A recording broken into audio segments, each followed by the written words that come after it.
8 sano kadib wuxuu igu yiri ma awoodo inaan ku guursado waayo aabahay ayaa gabar ii guurinayo. Ma dareemi karo xanuunka aan dareemayo caawa iyo qalbi jabka aan dareemayo.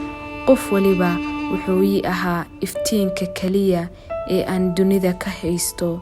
Waxa uu ii ahaa wehelka noloshayda iyo garabkaygaba oo waliba ma filanayo qof sidiisa oo kale inuu noloshayda soo marayo. Waayo waqti qurux badan ayaan soo wada qaadanay oo ay xasuustooda adag tahay inay maankayga ka baxdo. Waxaan wax ku wada baranaynay hal meel in ka badan 6 sano. Hooyo iyo aabbo midkoodna iima noolo maanta, laakiin adduunkayga ayuu ahaa.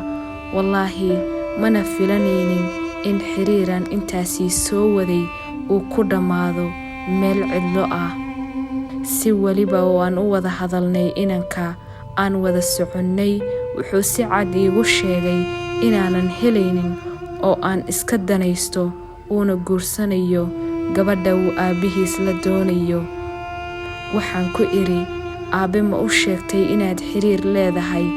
Balse wuxuu iigu jawaabay, waxba ma soo siyaadinayso xitaa haddii aan u sheego iyo in kaleba.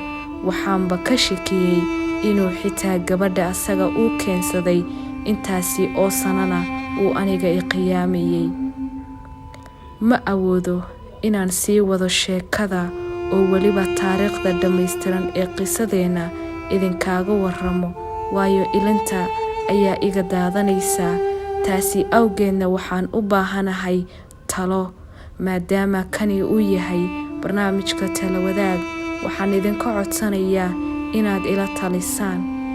Waxaan rajaynayaa qof waliba oo fariintani ay soo gaarto inuu taladiisa igu caawin doono.